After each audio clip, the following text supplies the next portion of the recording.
శ్రీమాత్రే నమః. ప్రేక్షకులకి ఆ లలితాంబిక అమ్మవారి యొక్క అనుగ్రహం పరిపూర్ణంగా కలగాలని మనస్ఫూర్తిగా కోరుకుంటూ మనం ఈరోజు మార్చి మాసంలో 12 లగ్నాల వారికి ఎటువంటి ఫలితాలు జరగనున్నాయి. సరే, లగ్నం తెలియదు, రాశి నుంచి చూసుకోండి, no problem. But first priority మాత్రం లగ్నానికే ఇవ్వండి. మరియు అదేవిధంగా ఏ విషయాల్లో జాగ్రత్తగా ఉండాలి, ఎటువంటి పరిహార మార్గాలు చేసుకోవాలి అనేటువంటి విషయాలు చెప్తుంది నేనైనప్పటికీ కూడా చెప్పేసిన సాక్షాత్ లలిత అమ్మవారిగా భావిస్తూ అసలు గ్రహస్థితి ఏ విధంగా ఉంది అని చెప్పి చూసుకున్నట్లయితే మనకి మేషం నుంచి చూసుకుంటే వృషభ రాశిలో గురువు ఉన్నాడు, వక్రగతి పోయి. అదేవిధంగా మిథునంలో వక్రత్యాగం అయిపోయినటువంటి కుజుడు, కన్యారాశిలో కేతువు, కుంభరాశిలో రవిశనుల యొక్క గ్రహస్థితి ఉంది. అదేవిధంగా మీనంలో 3 గ్రహాలు రాహువు, శుక్రుడు, బుధుడు కలిసి ఉన్నారు. దీని తర్వాత 15వ తేదీ నుంచి రవి కూడా వచ్చి 4 గ్రహాలు కలిసి ఉంటాయి. 15వ తేదీ నుంచి కంటిన్యూస్గా ఈ యొక్క గ్రహస్థితిని అనుసరించి మిథున లగ్నము, మిథున రాశి, మిథునం వారికి కనుక చూసుకున్నట్లయితే మీకు మీ యొక్క రాశ్యాధిపతి 10వ స్థానంలో ఉన్నాడు. దీనివల్ల ఏమవుతుందంటే ఉద్యోగ ప్రయత్నాలు మీకు సఫలీకృతం అవుతాయి. అది కూడా వేరే దేశాలకు వెళ్ళి అక్కడికి వెళ్ళి చదువుకుంటూ ఉద్యోగంలో సంపాదించుకోవడం. ఒక పక్క చదువుతూ ఒక పక్క ఉద్యోగం సంపాదిస్తారు చూసారు. ఎందుకంటే మీ లగ్న చతుర్థాధిపతి వెళ్ళి 10వ స్థానంలో కూర్చున్నాడు, విద్యాకారకుడు అయ్యాడు, రాహుతో కలిసి ఉన్నాడు, శుక్రుడితో కలిసి ఉన్నాడు. కాబట్టి ఏంటి, anything creative related, medical related, software related ఇట్లాంటివి చదువుతూ అక్కడే మళ్ళీ ఉద్యోగం ఒకవైపు ఉద్యోగం చేస్తారు. ఈ రెండూ సైమల్టేనియస్గా నడుస్తాయి. కాకపోతే లగ్నంలో కుజుడు ఉన్నందుకు కొంచెం హెల్త్ విషయంలో కొంచెం జాగ్రత్తగా ఉంటూ ఉండండి. వీలైతే కాస్త కందులు దానంగా ఇస్తూ ఉండండి. కొన్ని కాంపిటీషన్ రిలేటెడ్గా కొంత శత్రువులు, అంటే మీరెంత కూల్గా ఉందాం అనుకున్నా శత్రువులు తయారవుతూ ఉంటారు. ఎందుకంటే బికాస్ ఆఫ్ లగ్నంలో కుజుడు వల్ల. దీనికి కాస్త మీరు మంగళవారాలు కొన్ని నిర్ణయాలు తీసుకోకుండా, కొన్ని మంగళవారాలు కొన్ని అగ్రెసివ్గా నిర్ణయం తీసుకోకపోవడం మంచిది.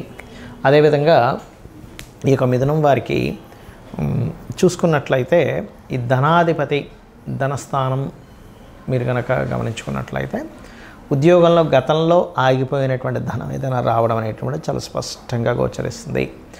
అలాగే మరొక విషయం ఏంటంటే ఇక్కడ కొద్దిగా షార్ట్ జర్నీసు, కొన్ని తమ్ముళ్ళ కోసమో చెల్లెళ్ళ కోసమో కొన్ని ఇన్వెస్ట్మెంట్ చేయాల్సిన పరిస్థితి రావడము, గతంలో ఏవైతే చిన్న చిన్న మిస్అండర్స్టాండింగ్స్ ఉన్నాయో అవన్నీ కూడా ఈ 15వ తేదీ లోపల క్లియర్ అవ్వడము ఇటువంటివి బలంగా చూపిస్తున్నాయి. అలాగే ఇప్పుడున్నటువంటి గ్రహస్థితి కొంత ఏదైనా ప్రాపర్టీ తీసుకోవడం జరుగుతుంది. కాకపోతే మీకు 4వ స్థానంలో కేతువు యొక్క సంబంధం ఉంది కాబట్టి మీరు ఏదైనా ఒక ప్రాపర్టీ తీసుకునేటప్పుడు దానికి సంబంధించిన డాక్యుమెంట్స్, పర్టికులర్గా డాక్యుమెంట్స్ క్లియర్గా చెక్ చేసుకోండి. ఏదైనా లింక్ డాక్యుమెంట్స్ ఏమైనా మిస్ అయ్యాయా, ఏమిటి, ఈసీ తీసుకోండి, ఇవన్నీ కూడా చేయండి. ఎందుకంటే ఈ డాక్యుమెంట్స్ తప్పుగా ఉండి అటువంటివి తీసుకోవడం వల్ల మిస్ అవ్వడము. కొంతమంది చూడండి, ఒక్కోసారి ఏదైనా మనకి ప్రాపర్టీ అమ్మేటప్పుడు అందులో కొంతమంది సంతకాలు చేయరు. అందరూ ప్రాపర్గా ఎంతమంది ఉన్నారు ఏంటి, ఎంతమంది సంతకాలు వచ్చాయి అందరివి చూసుకోండి. బికాజ్ ఆఫ్ అది చాలా ముఖ్యమైనటువంటి అంశం ఇప్పుడు ఉండేటువంటి కండిషన్లో మీకు. అలాగే సంతానం సంబంధించిన విషయాల కోసం ప్రయత్నం చేసేవారు కొంచెం ఎక్కువ ప్రయత్నం చేయాల్సిన పరిస్థితులు ఉన్నాయి. శత్రువులతో కొంత జాగ్రత్తగా ఉండండి. శత్రుత్వాలు అసలు పెట్టుకోకండి లగ్నంలో కుజుడున్నందుకు. మరి వివాహ ప్రయత్నాలు అవి ఎంతవరకు సఫలీకృతం అవుతాయని చెప్పి చూసుకున్నట్లయితే ఇష్టపడిన వారిని, అందులో ముఖ్యంగా మీ బంధువర్గంలో వారిని, లేదా మీ బిజినెస్ రిలేటెడ్ రంగాల్లో ఉండేటువంటి వారిని, విదేశాల్లో ఉండేటువంటి వారిని ఇష్టపడి వివాహం చేసుకోవడం జరుగుతుంది. లేదా మీరు ఎక్కడైనా జాబ్ చేస్తున్నారు, ఆ జాబ్లోనే ఉండేటువంటి వారితో కూడా ఇష్టపడి వివాహం చేసుకునే యోగం నడుస్తుంది ప్రజెంట్ మీకు. అదేవిధంగా ఉద్యోగ ప్రయత్నాలు సఫలీకృతం అవుతాయి. అందులో ముఖ్యంగా విదేశాల్లో ఉండి అక్కడ ఉద్యోగం చేసేటువంటి వారికి ఖచ్చితంగా ఉంటుంది. కొంచెం చేసేటువంటి బిజినెస్లో ఆశించినంత రావట్లేదు అనేటువంటి దాంతో కొంతవరకు స్ట్రెస్ అవుతూ ఉంటారు.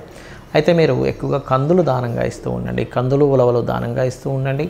నవగ్రహాల్లో కుజకేతు రాహుజని గ్రహాల దగ్గర దీపారాధన చేయండి. ఓం శ్రీమాత్రే నమః అనే నామస్మరణ చేయండి. అన్ని విధాలా బాగుంటుంది.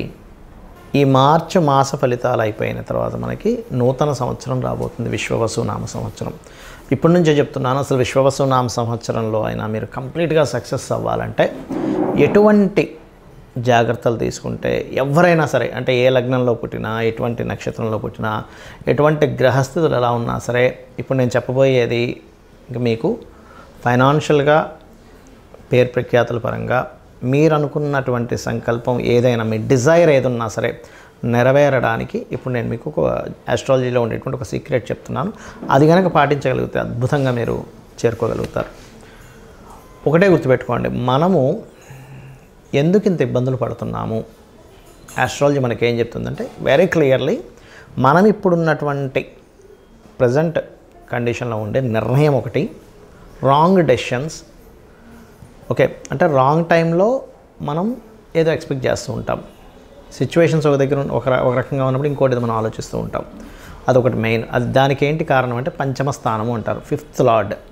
అదేవిధంగా రెండవది ఏంటంటే పూర్వజన్మల్లో మనం చేసిన కర్మ మనల్ని వెంటాడుతూ ఉంటుంది.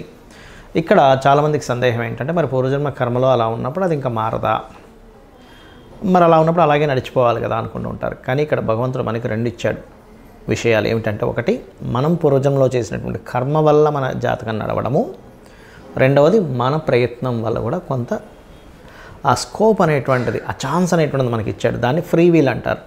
అంటే మనం ప్రయత్నం చేయడం వల్ల వచ్చే సక్సెస్. ప్రయత్న స్థానం అనేటువంటిది 3వ స్థానము, సక్సెస్ అనేటువంటిది 11th హౌస్. ఎవరైనా సరే నిత్యము గనక ఉదయము సాయంత్రము లలిత విష్ణు సహస్రనామాలు ఎవరైతే చేస్తారో వాళ్ళ ప్రయత్నం 100% సక్సెస్ అవుతుంది. అలా కాదండి నేను అంత నాకు సహస్రనామాలు నోటికి తిరగవు, ఇంకేదైనా సింపుల్గా చేసుకునేది ఉందా అంటే సింపుల్గా ఏం లేదు. ఓం నమో నారాయణాయ, ఓం శ్రీమాత్రే నమః, ఈ 2 చాంటింగ్ చేస్తూ ఉండండి. నాకు పూజ గదిలో అంతసేపు నేను స్పెండ్ చేయలేను, నా స్థితి వేరే ఉంది, విదేశాల్లో ఉంటాను, చాలా టైం దొరకడం కష్టం అనుకుంటే మనసులో మననం చేయండి కనీసం. ఓం నమో నారాయణాయ, ఓం శ్రీమాత్రే నమః. ఇంకా వీలుంది నాకు అంటే ఓం నమః శివాయ కూడా చేసుకుంటే అద్భుతమైన ఫలితాలు వస్తాయి దీనివల్ల. ఒకటి. ఇక రెండవది ఏంటంటే ఇక నేను చెప్పేది ఒకటే, కొత్త సంవత్సరంలోకి నెక్స్ట్ ఈ మార్చ్ ఫలితాల తర్వాత నెక్స్ట్ మార్చ్ ఎండింగ్ నుంచి మనకి ఎట్లాగో విశ్వవసునామ సంవత్సరం వస్తుంది. అడుగుపెట్టేటప్పుడు కొన్ని విషయాలు మైండ్లో బాగా పెట్టుకోండి. ఏలినాడు శని ఉంది, అర్ధాష్టమి శని ఉంది, అష్టమి శని ఉంది, అమ్మో నా లైఫ్ ఏదో అయిపోతుందేమో అనేటువంటి భయాల నుంచి ఫస్ట్ బయటికి రండి. శని అంటే ఏమిటంటే కర్మకారకుడు. మనం ఎటువంటి కర్మలు చేసామో ఆ కర్మలను ఇచ్చేవాడు. ఎంతసేపు బ్యాడ్ అయి ఇవ్వాలని రూల్ లేదు, గుర్తుపెట్టుకోండి. మనకి ఒక అద్భుతంగా ధనం సంపాదిస్తున్న శనే కారకుడు దానికి. Because of natural 10th and 11th lord ఆయన. 10th అంటే కర్మ, 11th అంటే లాభాలు. అంటే ఇచ్చేది కూడా ఆయనే, గుర్తుపెట్టుకోవాలి. ఫస్ట్ ఇక్కడ ఎంతసేపు ఏంటంటే శని అనేటువంటి పాయింట్ని మనం ఎంతసేపు నెగిటివ్ కోణంలోనే చూస్తూ ఉంటాం. ఎలా అంటే ఒక తండ్రి ఉన్నాడు, తండ్రిని పూర్తిగా అర్థమైన వ్యక్తి తండ్రి కోపాన్ని అర్థం చేసుకుంటాడు, తండ్రి బాధ్యతని అర్థం చేసుకుంటాడు. కానీ తండ్రి అర్థం కానివాడు తండ్రి కోపాన్ని మాత్రమే చూస్తాడు. తండ్రి ఎప్పుడు ఇలాగే హింసిస్తుంటాడు, తల్లి ఎప్పుడు ఏదో ఒకటి నువ్వు చదువురా అంటూ ఉంటుంది, ప్రతిదానికి అడ్డం పడుతుంది, ఇది మాత్రమే చూస్తాం. కానీ తల్లి అంత బాధ్యతగా ఉదయాన్ని నిద్రలేచి మనకి ఫుడ్ అనేటువంటిది చూసుకుంటుంది, లేనట్లయితే మన అవసరాలు చూసుకుంటుంది, మనం ఎప్పుడేంటనేది అన్ని జాగ్రత్తగా రక్షించుకుంటుంది. తండ్రి కూడా మన కోసం పనిచేస్తున్నాడు అనేది మనం మర్చిపోతాం. ఎంతసేపు ఆయన కోపడుతున్నాడు, నేను ఖాళీగా కనిపిస్తే ఏదో ఒకటి అంటున్నాడు అనేది చూస్తాం. అలాగే శని విషయంలో కూడా ఇదే రాంగ్ జరుగుతుంది అందరికీ కూడా. ఏంటంటే శని అనగా నమ్మో వెళ్ళినాడు శని, ఏం చేయాలి గజగజ ఉనికిపోవడం, ఇది కాదు. శని అనేటువంటిది కర్మకారక ప్లానెట్. నువ్వే కర్మ చేసావు. ప్రతి జీవుడికి పూర్వజన్మలో చేసినటువంటి కర్మ వల్లే ఈ జీవితం వస్తుంది. ఇక్కడ మ్యాటర్ ఏంటంటే అందరూ బాధపడడానికి కారణం మనం పాస్ట్ లైఫ్లో ఏం చేసాం, ఇక్కడ అసలు ఈ జన్మ ఎందుకు పుట్టామనే విషయం తెలియకపోవడమే మనం బాధపడుతూ ఉంటాం. నువ్వు ఒక డాక్టర్ అవ్వాలనుంది, నువ్వు కొంతమందికి డాక్టర్గా నువ్వు సేవ చేయాలనుంది, అప్పుడు నువ్వు డాక్టరే సేవ చేస్తుంటావు. లేదా ఒక ఇంజనీర్ అవ్వాలనుంది, లేకపోతే ఒక మంచి టిఫిన్ సెంటర్ పెట్టాలనుంది, లేనట్లయితే ఇంకోటి ఏదో అవ్వాలనుంది. మనం ఏం చేస్తున్నామంటే అసలు ఏమవ్వాలనుంది, ఎందుకు పుట్టామనే విషయం మర్చిపోయి ఆ పుట్టిన విషయాన్ని, అది జరుగుతున్న అంశాన్ని ఎంజాయ్ చేయడం మానేసి అది అవ్వలేకపోయాను ఇది అయిపోయానని చెప్పి బాధపడుతూ ఉంటాం. కానీ యాక్చువల్గా నువ్వు పుట్టింది ఫలానాది అవ్వడానికి. ఒక ఆస్ట్రాలజర్గా ఎవరికైనా ఏదైనా ప్రాబ్లం ఉంటే వాళ్ళకి గైడ్ చేసి వాళ్ళ ప్రాబ్లమ్ని గ్రహపరంగా ఏం చేసుకోవాలనేది స్పష్టంగా వాళ్ళకి క్లియర్గా చెప్పడానికి ఒక ఆస్ట్రాలజర్ అవుతాడు. అదేవిధంగా ఒక డాక్టర్ ఆ రోగాన్ని నివారించడానికి ఒక డాక్టర్ అవుతాడు. ఒక ఇంజనీర్ చక్కటి బ్రిడ్జెస్ లేకపోతే ఇల్లు కట్టుకోవడానికి ఇంజనీర్ అవుతాడు. అంటే అది కర్మ. అయితే ఈ జన్మని మనం ఎంతసేపు ఈ యొక్క జన్మచక్రంలో తిరగడమే కాకుండా పర్టికులర్గా ప్రతి వ్యక్తి కూడా 3 విషయాలు ఖచ్చితంగా పాటించినట్లయితే ఈ జన్మచక్రం నుంచి కూడా బయటపడతాడు. ఏమిటది అంటే నిత్యం లలిత సూర్య ఉపాసన చేయడము, పెద్దల్ని సేవించడము, ఇంట్లో పితృదేవతలను సేవించడము, ఏదైనా ఆలయాలకు వెళ్ళి సేవ చేయడం. ఇవి చేస్తూ గోసేవ కనుక చేయగలిగితే, ముఖ్యంగా మీకు ఎటువంటి శని దోషాలు ఉన్నా, లేనట్లయితే ఎటువంటి కాల్సర్ప దోషాలు ఉన్నా, లేకపోతే మీ గ్రహస్థితిలో ఎంత దారుణమైన స్థితి ఉన్నా, అంటే కొంతమంది అంటుంటారు ఏమండి నాకు అసలు రూపాయి పుట్టట్లేదు, చాలా ప్రాబ్లమాటిక్గా ఉన్నాను అని అనుకునే వారికి నేను చెప్పేది ఒకటే, ఏమిటంటే నిత్యము పూజ చేయండి. నిత్యము పూజ చేయండి, డైలీ మార్నింగ్ ఈవినింగ్. ఏమంటే మాకు అది సరిపోవట్లేదు, నిత్యం పూజ చేస్తున్నాను, ఒక యంత్రం పెట్టుకోండి చక్కగా. ఆ యంత్రాన్ని ఒక రాగిదాంతో చేస్తారు. ఆ యంత్రానికి ఏంటంటే జలావాసము, పుష్పవాసము, ధాన్యవాసం చేసి దానికి శక్తిని చేకూర్చి దానికి జపం చేసి ఇస్తారు. యాక్చువల్గా అది ఇస్తుంటారు, కొంతమంది అడిగినప్పుడు నేను కూడా ఏర్పాటు చేశాను. బట్ ఏంటంటే మీరు ఎక్కడైనా కూడా తీసుకోవచ్చు అది. అయితే ఇక్కడ ఏంటంటే దాన్ని కనుక చేయగలిగితే ఇంకొంచెం స్ట్రెంత్ పెరుగుతుంది మీకు.